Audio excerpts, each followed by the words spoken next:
Good morning and welcome to Olin Corporation's third quarter 2024 earnings conference call. All participants will be in listen-only mode. Should you need assistance, please signal a conference specialist by pressing the star key followed by 0. Following today's brief opening comments, there will be an opportunity to ask questions. To ask a question, you may press star then 1 on your touch-tone phone. To withdraw your question, please press star then 2. Please note this event is being recorded. I would now like to turn the conference over to Steve Keenan, Olin's Director of Investor Relations. Please go ahead, Steve. Thank you, Operator. Good morning, everyone. We appreciate you joining us today to review Olin's third quarter results. Before we begin, I'll remind you that this discussion, together with the associated slides and question and answer session that follows, will include statements regarding estimates or expectations of future performance. Please note these are forward-looking statements and that Olin's actual results could differ materially from those projected.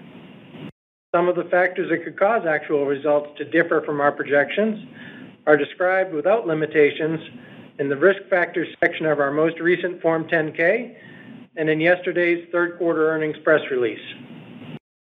A copy of today's transcript and slides will be available on our website in the Investors section under Past Events.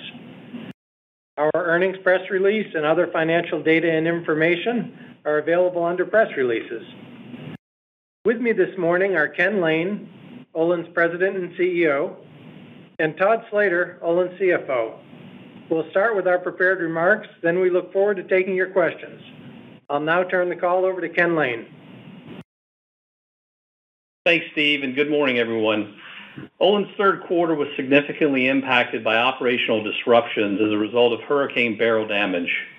I want to thank our team at the Freeport site for their efforts to restart our assets, which were shut down in early July due to the hurricane. Multiple plants are now returning to normal operations. The Olin team worked through the difficult time safely and expeditiously while facing hurricane-related challenges at home and in their communities. Now turning to our third quarter results on slide 3. The quarter unfolded slightly better than expected for our chemicals businesses, excluding the impact of Hurricane Beryl, which came in at $110 million versus our initial estimate of $100 million during the quarter. We will have some residual hurricane impact in the fourth quarter due to additional downtime and the completion of some less critical infrastructure repairs. Excluding the impacts from Hurricane Beryl, chlor-alkali products achieved a solid quarter with sequential improvement. The aftermath of recent hurricanes also drove third quarter demand for bleach and hydrochloric acid higher in support of water treatment and cleaning end uses. During the third quarter, caustic prices increased, supported by some demand improvement in export markets, as well as continued constraints in supply related to global industry planned and unplanned outages. Epoxy prices and margins continue to slowly improve, though volumes remain weak. We remain focused on delivering cost reductions during a very challenging market environment. Our third quarter epoxy resin volumes were sequentially lower as we started our planned Stade, Germany turnaround. Third quarter Winchester commercial ammunition volume fell significantly short of our expectations. Due to softness in consumer demand at our customers' retail outlets, retailers are now slowing their purchases to normalize inventories by year-end. This headwind is partially offset by continued strength in defense demand. Turning to slide 4, let's take a closer look at our chlor-alkali and vinyls business. With Hurricane Beryl behind us, our Freeport plants are returning to normal operations. Caustic soda is the strong side of the ECU, and with global industry supplies constrained, Olin will stay focused on our value-first commercial model to meet demand. Caustic soda demand continues to be strong, with alumina and pulp and paper leading the way. South American demand has been the most robust, with 2 recent world-scale pulp and paper plant startups. Index pricing for U.S. Gulf Coast caustic exports finished the third quarter up by over $100 sequentially, a 30% improvement over the second quarter index. North American merchant chlorine demand remains steady, with positive trade press outlooks for vinyls and titanium dioxide heading into 2025. We expect agricultural-related consumption to pick up seasonally late in the fourth quarter. Fluorine into water treatment is expected to slow seasonally, then pick up again during the first quarter. Our EDC participation remains disciplined. EDC values are up slightly year over year in line with PVC, but we remain diligent to keep our EDC position value-driven. For a look at our epoxy business, let's turn to slide 5. During the third quarter, we began our planned Stade, Germany outage, which occurs once every 6 years and is proceeding on plan and budget for completion in the fourth quarter. As the largest and only integrated producer of epoxy in the European Union, Stade remains an important asset for Olin, and that value is expected to increase as we realize contractual cost savings in 2026. Despite improving margins, resin and formulated solution volumes remain challenged in both the U.S. and Europe. The inflow of China's subsidized epoxy continues unabated, even with local production costs rising in Asia on tightening glycerin feedstocks. In September, the U.S. International Trade Commission announced preliminary countervailing duties for epoxy imports, which only impacted China. We hope the U.S. ITC's upcoming November anti-dumping duties will level the playing field across Korea and Taiwan and appropriately value domestic production of these critical materials and stem the flow of unfairly subsidized Asian imports. In parallel, the European Union is also evaluating epoxy anti-dumping duties, with preliminary determinations expected in mid-2025. I'll now turn to slide 6 for a Winchester review. Third quarter commercial ammunition demand was disappointing. Cautious of propellant shortages and hopeful for a strong second half demand, our retailers bought heavily during the first half of 2024. Now, with consumer demand remaining stubbornly sluggish, retailers have pivoted to reducing inventory in advance of year-end. We expect destocking to continue through the fourth quarter. Rising propellant and metal costs remained a headwind for our commercial ammunition business. Winchester recently announced ammunition price increases ranging from 5 to 10% to offset these rising costs. Our new White Flyer clay target business continues to exceed expectations and has been a welcome offset to weaker commercial ammunition sales. In contrast to the commercial business, Winchester's military sales across all value chains, domestic, international, and project-based, continue to show strength. Construction is now underway for the Army's Lake City Next Generation Squad Weapon Ammunition Facility. This project, while fully funded by the U.S. Army, will grow Winchester's Lake City revenue base and expand our global defense participation. Our defense-related revenue is expected to grow as a percentage of Winchester sales in the coming years. Now I'll hand it over to Todd for our financial highlights before I wrap up. Thanks, Ken. Continued macro challenges reinforce the importance of Olin's investment-grade balance sheet and our robust cash flow generation. This strong financial foundation enables Olin to continue running our disciplined, value-focused commercial model, while also deploying a substantial portion of our cash flow towards share repurchases. Over the last 4 quarters, Olin has returned approximately 60% of our operating cash flow to shareholders through our quarterly dividends and share repurchases. Over that same time frame, we have repurchased 6% of our outstanding shares. We ended the third quarter with $225.9 million of cash and cash equivalents and approximately $1 billion of available liquidity. Our net debt has increased by approximately $164 million from year-end, while decreasing approximately $65 million during the third quarter. After taking into consideration the impact of Hurricane Beryl, our quarter-end net debt to adjusted EBITDA ratio was 2.7 times. We continue to make progress on our cash flow initiatives that we outlined in our last quarterly earnings call. Let me give you a brief update. During the third quarter, we generated approximately $108 million from liquidating a portion of our seasonal working capital build. We now expect working capital to be an approximately $20 million source of cash flow in 2024. We have taken additional steps to further reduce our annual capital spending, targeting approximately $200 million for 2024. As a reminder, we have successfully deferred our international tax payment of approximately $80 million into 2025. While we expect to reduce debt further in the fourth quarter, we believe that net debt at year-end 2024 will be approximately $100 million higher than year-end 2023. After giving effect to Hurricane Beryl, our year-end net debt to adjusted EBITDA ratio is expected to be 2.6 times. Our teams continue to focus on cash generation, maintaining cost discipline, and exploring additional cost savings opportunities. We are committed to a strong balance sheet with investment-grade credit ratings while consistently returning cash to shareholders. I'll turn the call back to Ken for a few additional comments before we begin our question and answer session. Ken? Thanks, Todd. Let's turn to slide 7 and our outlook for the fourth quarter. Overall, we expect to see a seasonally weaker fourth quarter.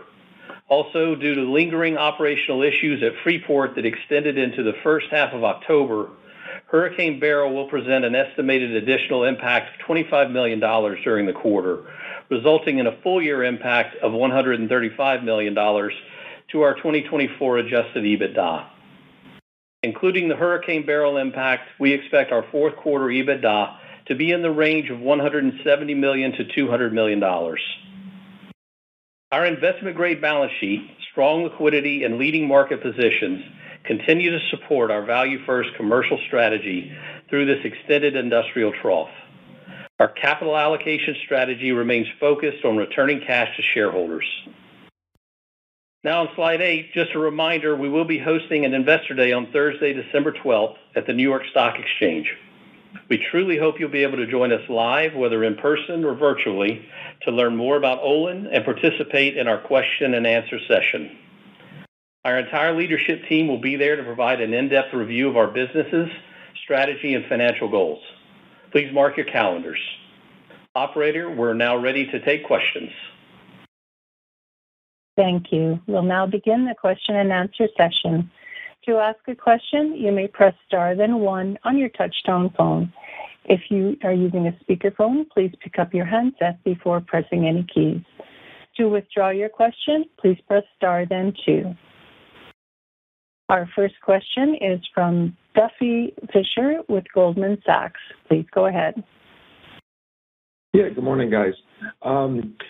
First question is just around the announcement that your competitor Shintech made back in August that they're going to build a large integrated chlorovinyl project in the U.S. So I just wanted to get your sense on what you think that will do to the market, and also remind us, you've got a relationship with them where you supply them chlorine today. Roughly, what is the scale or scope of that, and do you think that will be impacted by this plant that they're going to build? I apologize. I'd accidentally muted your line. I'll just see your line is open now. Okay, thank you. So Duffy, sorry about that. We had a little technical glitch. Thanks for joining us. We appreciate you being here. So listen, we've known about this announcement going back over a year. As you know, the strongest growth segment for vinyls or for chlorine is vinyl. So it's not surprising that you see companies like Shintech that are already in a leading position for PVC to be announcing growth plans. Obviously, we're going to stay close to them in terms of what they're doing. Yes, we've got a relationship, but I don't see that being a negative for our relationship. They want to continue to grow their business, and ultimately, I think that's part of their strategy. So it's to be expected. Fair enough. And then, if you would, maybe just give us a little preview of the Investor Day. What is it that you think investors will take away from that, or what is it that you want to, strategy-wise, kind of show to investors? Yeah, well, listen, I do think that it's important. We've not done one of these for a few years. I think it's 5 years since we had done it. So it's going to be important for people to understand how we're thinking about our portfolio. We've been doing a lot of work around that, and we feel like we've got a very good portfolio of leading positions in all the businesses that we have. So just resetting some of the things around our financial targets longer term, where we see the growth potential of the company, that's going to be a really important part of the discussion. The other side of it is we've got a management team that is really experienced, very, very strong team that I want you all to get to know better. That's something that's going to feature pretty prominently. You're going to have an opportunity to hear from each one of the business leaders about how they see things for their businesses going forward, and I think that's an important step in our evolution with a relatively new leadership team, but again, a very experienced team. Thank you, guys. Thanks, Duffy. The next question is from Hassan Ahmad with Alembic Global. Please go ahead. Morning, Ken and Todd. Question around your Q4 guidance. Appreciate how you guys broke out the hurricane impact. Just the way I see it is the hurricane impact was $110 million worth of an EBITDA hit in Q3, and you're guiding to a lingering $25 million sort of EBITDA hit in Q4. Yet the uptick from Q3 to Q4 in EBITDA is $10 to $40 million. So I'm just trying to understand that despite, some of that EBITDA coming back on the back of sort of, ramping up operations and the like, why is the EBITDA not going up more? Is it exclusively because of seasonality? Good morning, Hassan. Thanks for the question. So I think that a big part of it, yes, is seasonality when you think about the chemicals business. So we're talking about normal seasonality in a trough market. Okay, so we're not saying seasonality is any more than in a normal year, but it's in a market where we're already seeing relatively weak demand. So there's not anything abnormal to what we're indicating for Q4 for the chemicals business. I think what people have probably overlooked somewhat is around Winchester. Winchester is typically weakest in the fourth quarter. And so, what we saw in Q3 with our customers reducing their inventory at their retail outlets, that's going to carry into Q4. They just did not see the recovery in demand, and they were buying ahead of this, even going back into Q4 last year, knowing this is an election year, and seeing some of the cost increases that were coming. They were buying pretty heavily ahead, expecting that demand to step up in the second half of the year. That just hasn't materialized, and that hit us pretty hard in Q3. It's not going to hit us quite as hard in Q4, but it's coming down. And again, there is seasonality in Winchester as well. So I think that's the part of the equation that's probably not been picked up as much. Very fair, Ken. Appreciate the fact that you guys, have your December Analyst Day coming, and, I'm sure you talk a bit about sort of 25 and beyond then. But could you just give us an early preview into how you're thinking about 2025, just qualitatively? Obviously rates are coming down. Historically, you've talked about how you guys' operating rates were in the 60s. The industry was, operating probably in the 80s. So, from the sounds of it, if at all there was a restocking, you guys would be in a pole position to obviously gain market share and the like. So, any sort of beyond a seasonally weak Q4 that you've guided to, any sort of qualitative guidance you could give us about 2025 and beyond? Yeah, Hassan. Listen, when I think about 2025, I think the theme of uncertainty that we've seen in the back half of this year is going to continue into 2025. And as you know, we've said we're no longer going to give annual guidance, and the reason for that is because of the amount of uncertainty. It just creates a lot of issues in terms of a crystal ball, which we don't have. I do think that sitting here a year ago, if you listen to pretty much all industries, they were expecting the back half of this year to look better. Right now, I would say that next year, with the uncertainty that we have, probably is going to look pretty similar to this year from a market standpoint until we really see more aggressive cuts in interest rates. You've probably noticed here recently, interest rates have actually ticked back up. So that's just adding to the uncertainty in the environment. I'm not sure exactly where things are going to end up. Once we see housing come back, then we're going to start to see the demand come back. And until we see demand come back in housing and some of the other markets that are going to be driven by those lower rates and industrial activity following, I don't think that you're going to see that sort of spring unloading where we would see the benefit. So we're anxiously awaiting to see when that's going to happen. I still believe firmly that we will benefit from that, and we're going to continue to be disciplined and focusing on volume at the value that we like in the marketplace. That's not going to change. I think that's more important now than ever, and so that's how we're going to play it going into next year. Very helpful, Ken. Thank you so much. Sure. Thanks, Hassan. The next question is from Arun Viswanathan with RBC Capital Markets. Please go ahead. Great. Thanks for taking my question. I guess I'll just ask on some of your main end markets, what you're seeing as far as supply-demand, specifically for caustic soda.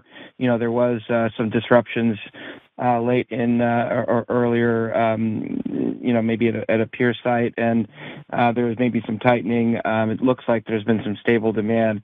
Have you seen any signs of potential pricing opportunities in caustic? And then similarly, maybe you could provide some comments on EDC and, epoxy, if anything. Thanks. Yeah, thank you, Arun. Listen, for caustic, we continue to see strength there. There have been a number of outages in the third quarter that carried into the fourth quarter that obviously is going to impact supply globally. It's not just the outage that we had at Freeport. But with that, in terms of end-use demand, the strong areas that we see really are in the export market. Export pricing has firmed up and increased significantly during the third quarter, and that continued into the fourth quarter. Paper and pulp and paper is continuing to be strong. There's been some new capacity coming on in South America. We've also seen some strength in Southeast Asia. Alumina continues to be a strength. There's tightness in the aluminum market, so that's adding support for caustic pricing. So, in general, we feel good about where the caustic market is. And if you look, it has been steadily improving through the year.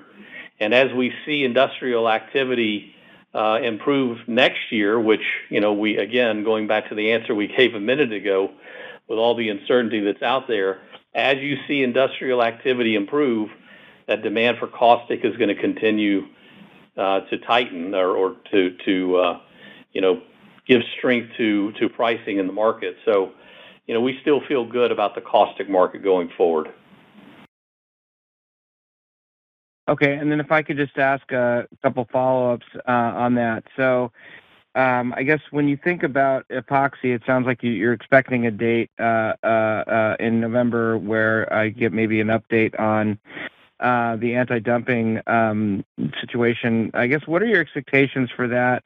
And does that maybe drive some optimism about that business for 25? And I guess when you think about that, if you were to add back some of your impacts, the 135, is that the only driver that you really see adding back for 25, or would there be some other potential uplifts to 25 EBITDA? Thanks. Yeah, thanks, Arun. Well, obviously, one of the uplifts is we're not planning on having another Hurricane Beryl, which is, certainly a good thing.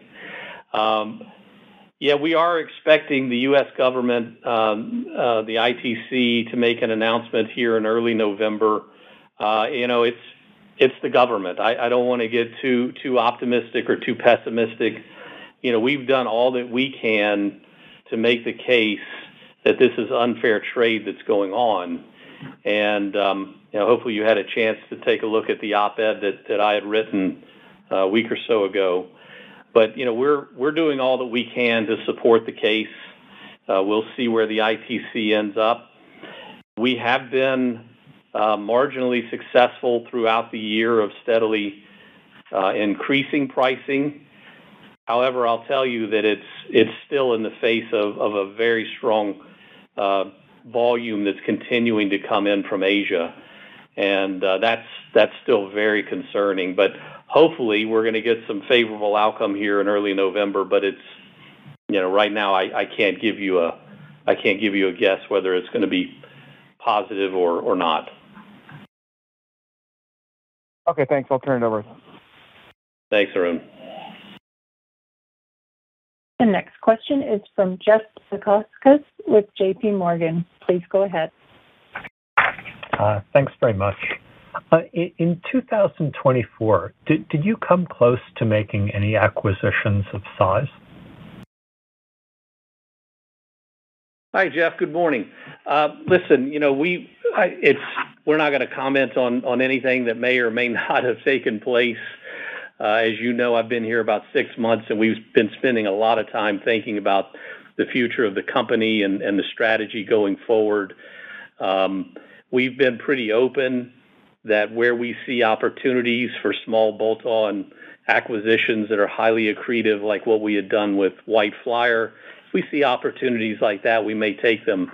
But our focus has really been on thinking about the future of the company and getting us positioned coming out of this trough to show the performance of the company that we think we've got the potential for. But, that's all I can say about that for now. Great. And in the chlor-alkali business in the third quarter, overall, did prices go up or down sequentially, and by how much? And likewise, in Winchester, how much did prices go down sequentially? Jeff, so if you look at the PCI that we've got at in the appendix of the deck, you'll see that trended down slightly. I'll tell you that was really noise around mix in the portfolio related to Hurricane Beryl. So we've continued to see strength in caustic pricing and stability in chlorine pricing. It's been a fairly I'd say the market has developed in line with what we expected in the third quarter and what we had indicated as our outlook for the third quarter. We think that pattern is going to continue into the fourth quarter, which is going to be stable chlorine pricing and firming caustic pricing. And at Winchester, how much did things fall? Winchester was volume related. It was not related to pricing. We've actually got a price increase that we've put out there for the beginning of the year, reflecting the continued higher cost base that we're seeing related to metals and propellants. So we're looking to recover some of that with the price increase that we put out there for January 1st. Thank you so much. Thank you, Jeff. The next question is from Aleksey Yefremov with KeyBank. Please go ahead. Good morning, everyone. Thank you. Wanted to come back to Shintech. Is it a realistic scenario where you need to replace them as a customer after 2030? I guess, or is it a pretty low probability scenario? And And does the outcome of this depend on whether Shintech builds this new project or not? Good morning, Alexi. So listen, that's 5 years from now, 6 years from now. We've got a lot of water to go under the bridge between now and then. We've said it before. We've got a very strong position in vinyls at our Freeport site, and we're going to continue to look at options for the future of that based on what may develop. We're not going to sit on our hands and not think through scenarios. But as of now, there's nothing that I could say that would give me any, or give you any indication in terms of what may happen in 2030. It's just too early. Okay, understood. And then in epoxy, your $200 per ton price increase, can you tell us how successful it was so far? And what do you expect from it in Q4 and Q1?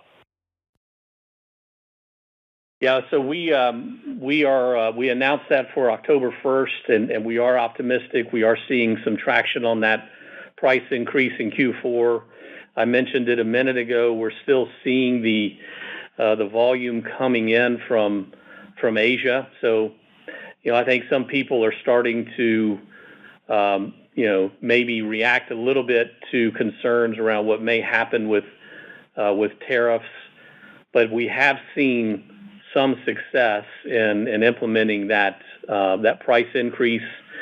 It's really too early to say for the quarter.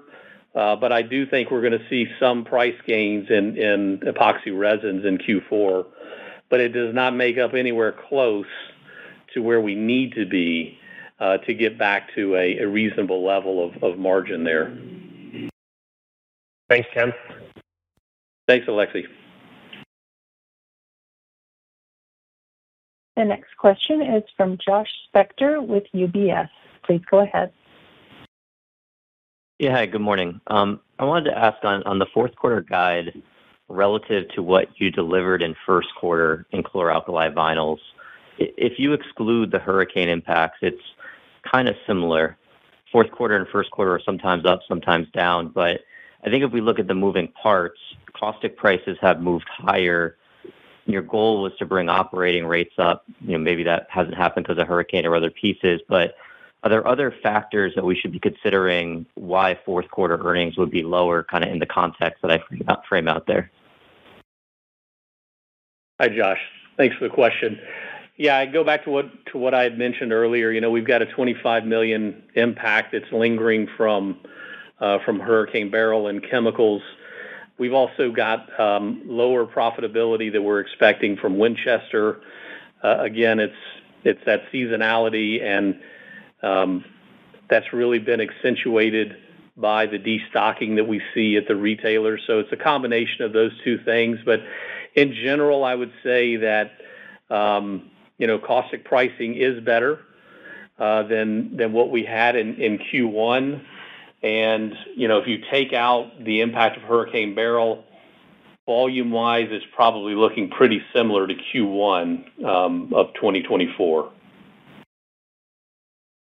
Thanks. Yeah, I guess I apologize. I was asking specifically about chlor-alkali vinyls and excluding the hurricane. So I guess your volume comment answers a piece of that. Caustic prices are higher, so I guess to some extent we'd expect earnings to be higher. It seems like there's something else offsetting. But I'll ask related to that, my follow-up around chlorine pricing. You talked about it flat and more mix effects, but in your slide in the appendix, you show it as a negative sequentially.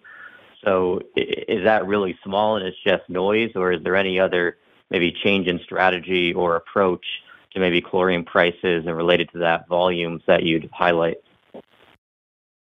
No, Josh, that really is related just to mix with the hurricane impacts. We had a lot of capacity down, and that did impact our participation in the market, obviously. And unfortunately, it just is a mix effect related to that. No change in strategy. Okay, thank you. Thanks, Josh. The next question is from Patrick Cunningham with Citi. Please go ahead. Hi, good morning, Ken and Todd.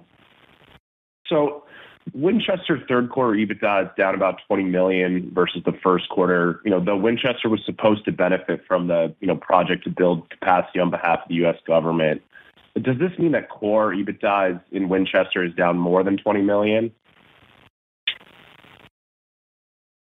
Thanks, Patrick. No, I would not say that. I mean, it's what we've seen is we're ramping up on the project side of the next generation squad weapon facility. So that's really just now getting ramped up in Q4. So you do see some dilution effects in terms of the EBITDA margin. But really it was the decline was related to the commercial ammunition side of things. And as I said earlier, it's really more volume related, as the retailers are going to be destocking here probably, into the first quarter, I would say. Understood. And then somewhat related, how should we be thinking about the 2025 implications, for some of these headwinds you're seeing in Winchester? Well, I mentioned it before, we have announced a price increase because we still see a headwind related to higher costs for metals and propellants. But we do need to see demand coming back to get back to where we were in terms of the earnings for Winchester, let's say in the first half of the year. But it will take some time for the retailers to get the inventory back down. And believe me, we see them moving to get their inventory levels back down by the end of the year. That's why you saw such a big impact in Q3. Great. Thank you, Ken. Thanks, Patrick. The next question is from Kevin McCarthy with Vertical Research. Please go ahead. Yes, thank you, and good morning. Ken, I'd appreciate your updated thoughts on chlorine and maybe over the medium term. If I look at the bottom right of your slide 10, it's been the weaker side of the ECU for about a year now, and that's expected to continue in the fourth quarter. What needs to happen for the chlorine market to retighten? At a high level, I think a lot of managers would argue that we've been in an industrial recession. I normally think of caustic demand as being more industrial in nature, and yet caustic has been the stronger side, and action overseas, as you pointed out, has been encouraging in caustic, I think. So it seems to me we need chlorine to retighten and turn around. Is it the case that that's happening, but it's being masked by seasonality? Do we need vinyls to be more vibrant, going into next spring? How would you characterize the potential for inflection in chlorine over the next few quarters? Thanks, Kevin. Listen, if you look at the chlorine market, even going back to pre-COVID, the volume the demand in the market has not recovered to where it was prior to COVID. And a lot of that is related to housing and durable goods demand still has not gotten back to where it was, whether it's automotive or appliances. Once we see that recovering, I think you're going to see chlorine demand improve, because as vinyls, let's say PVC, really starts to come back and housing starts to come back, that's going to pull chlorine into PVC. And as housing recovers, then you're going to see other markets start to recover as well, like titanium dioxide and some of those end uses. So all of that will then, start to potentially switch to where chlorine becomes stronger. But we're really going to need to see that uptick in demand, particularly around vinyls being the largest consumer of chlorine, before we really get that trigger. Okay, and then I had a few hurricane housekeeping questions. So of your $110 million hit in the third quarter, how did that split between chlor-alkali and epoxy segments? And maybe you could comment similarly for the anticipated $25 million in the fourth quarter. Yeah, Kevin, sure, no problem.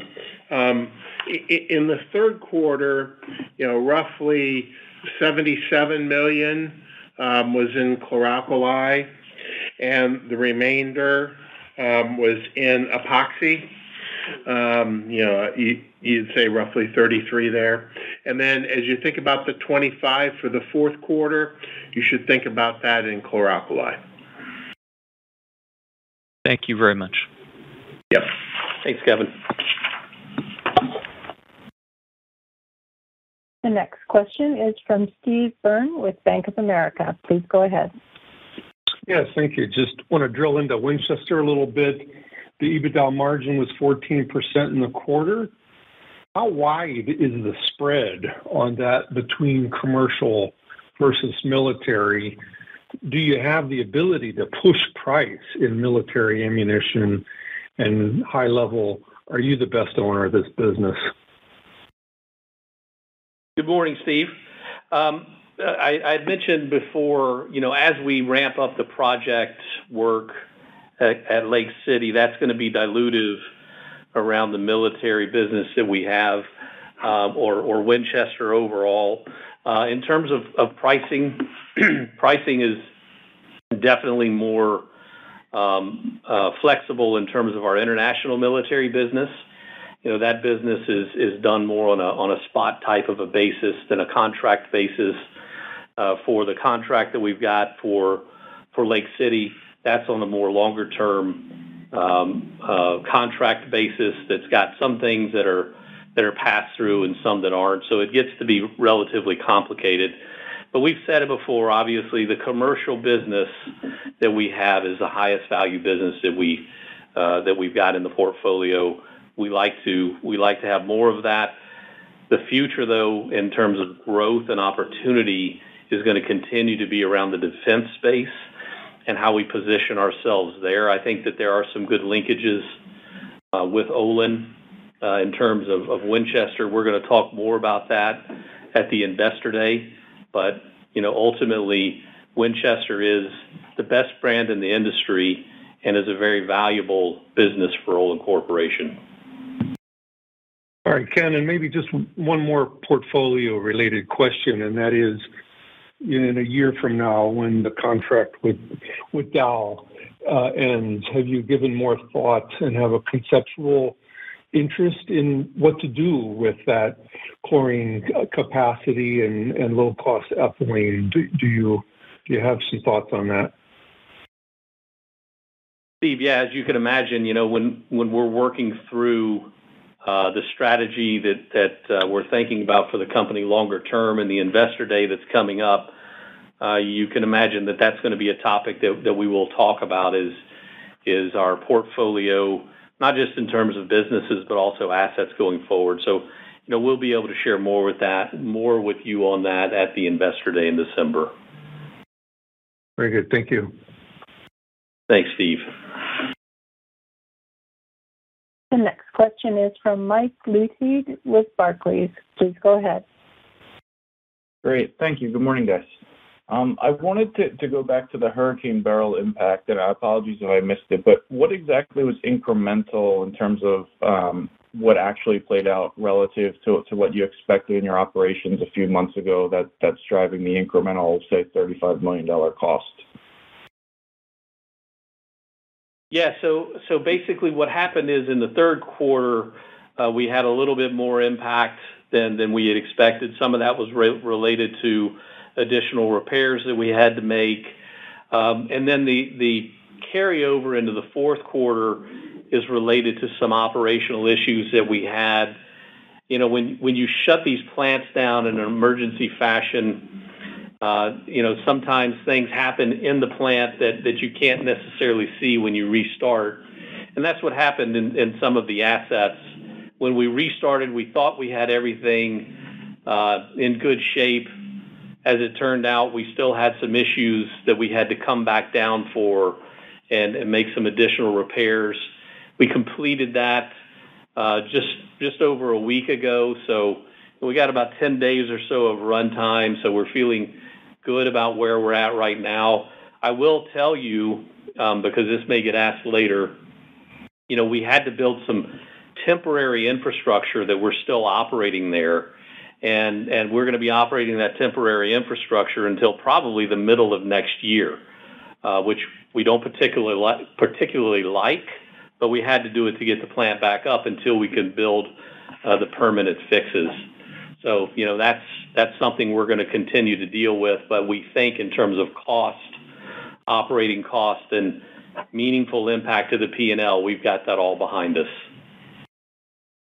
Got it. That's helpful. And then second, Dow initiated a strategic review yesterday of some of their European assets, and I believe that includes their Stade complex. I guess, one, are there any Dow assets there that would be of interest and fit to Olin? And two, if they decide another outcome there, how, if at all, does that impact your Stade operations? Mike, I really don't know enough. I saw the announcement just like you did, but I don't know enough about what they're doing to make any comment there.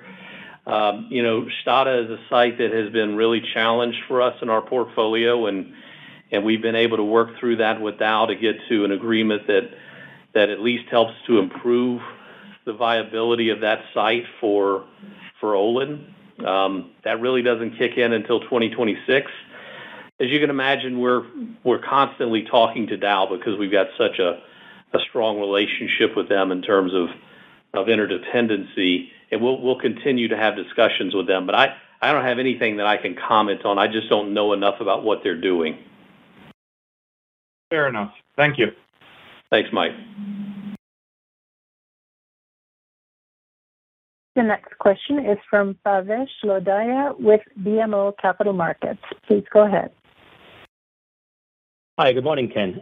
Maybe first on the Winchester side of things, you mentioned the destocking impact to end around the first quarter. Are you also expecting some easing of the higher propellant costs, given some of the weaker demand from the commercial side of the industry right now? And I guess the broader question is, do you expect margins to go back to the 19-20% after the first quarter? Thanks, Bhavesh. Listen, it has been very challenging in terms of propellants, in terms of the cost. One of the nice things is, from an availability standpoint, as large of a buyer as we are, we've been able to do a good job of securing volume. But again, it's a headwind in terms of cost.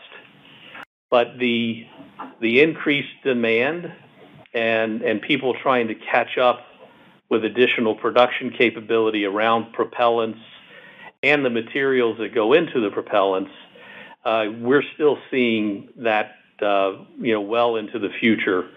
If you just look at the requirements on propellants that are going to be needed just to restock things, even if peace were to break out immediately, the restocking is going to go on for quite some time, and that's going to continue to keep pressure on propellants until you see new capacity coming online, which is going to be, a year or two out in the future.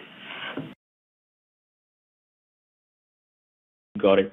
And then maybe circling back to the chlor-alkali, if we add back the beryl impact you highlighted during the quarter, that would suggest EBITDA would have been up sequentially around 10%. That seems to contrast with your ECU index on slide 10, which actually moved down during the quarter. So was it stronger volumes that you saw, maybe stronger exports, or some other dynamics that you can share, and maybe how those are trending in the current quarter? Yeah, sure, Bhavesh. We've seen, again, what you see in that PCI is more mix related, and it's an average that includes the entire portfolio. What we saw primarily played out about like what we thought in Q3, which was stable chlorine prices, strengthening caustic prices, and in terms of margins, some continued improvement, although gradual and not enough. In terms of the epoxy pricing, epoxy volumes were down. If you think about taking out the beryl impact, and when we look at the market and what's happening there, but we saw continued strength in caustic and stable chlorine.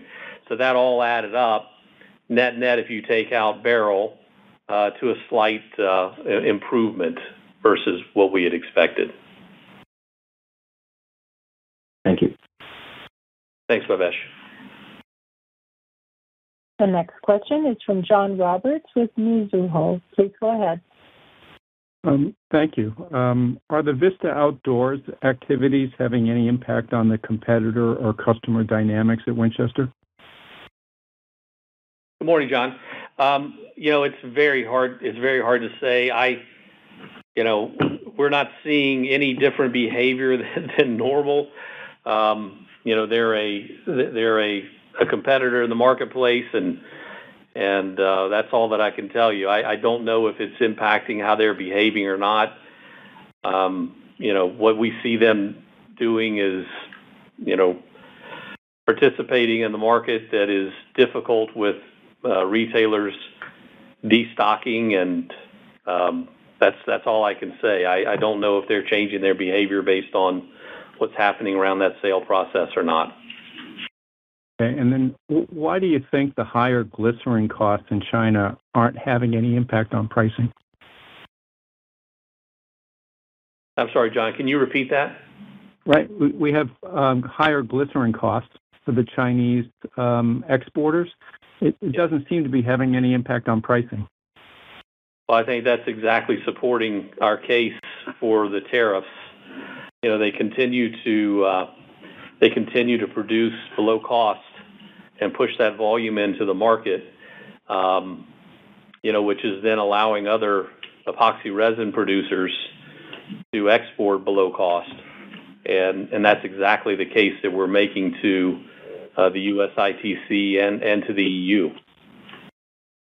Well, why don't you think the pricing is even lower then, if glycerin costs don't matter? I think it's related to the amount of supply that they brought on. So they want to operate their assets.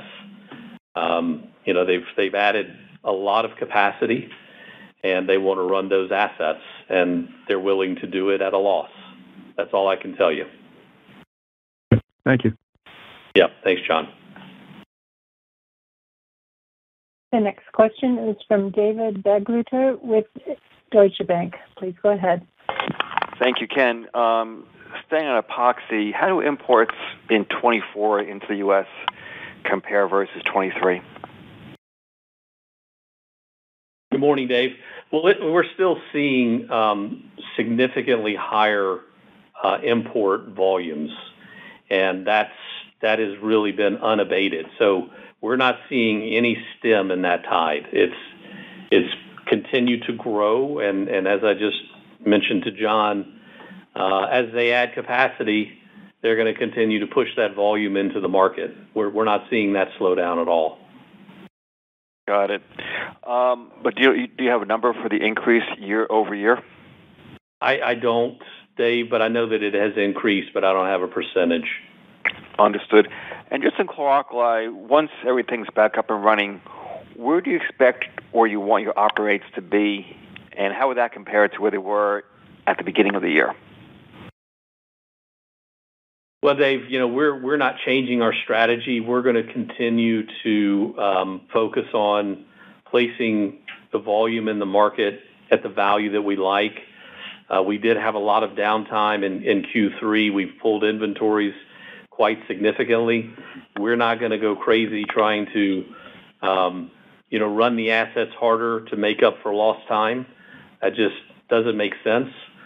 We're going to continue to be disciplined and stay focused on operating in a way that creates the highest value for Olin. Thank you. Thanks, Dave.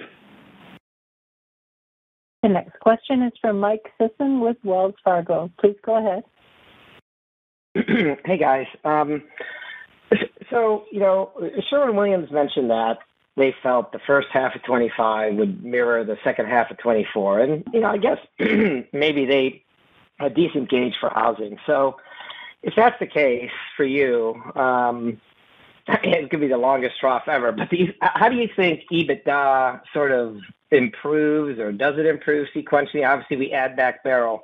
But what other things can you do in the first half of 25 to show improvement if the environment is unfortunately not much better? Thanks for the question, Mike. Listen, we've got to stay focused on cost discipline as well. The teams have done a very good job adjusting to the environment that we're in and doing what we can to help ourselves.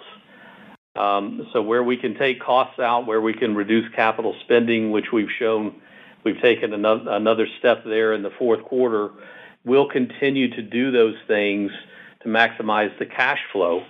And, that combined with our commercial strategy around staying focused on value and not pushing volume, that's the equation for success in the trough. And that's where we've got to continue to stay very disciplined with that. Got it. And then one quick follow-up. A lot of companies use their analyst days to make some sort of pivot or change to their strategy. You've been there, quite some time now. Any thoughts? Are there any major changes or pivots you think you might have in the strategy, or are we going to hear a little bit more just like tweaks here or there or highlights of what you want to do? Well, Mike, I hope I'm going to see you there because then you'll find out. But it depends on the giveaway. Well, it should be a good one. It should be a good one. No, listen, I like I said, we've spent a lot of time reviewing the portfolio and where we're at and where we see growth opportunities. So you will hear more about that. But I don't want to start qualifying things and get ahead of what we're going to talk about there. But I'll just tell you that I'm very optimistic about the future of the company and where we're headed. Thank you. Thank you.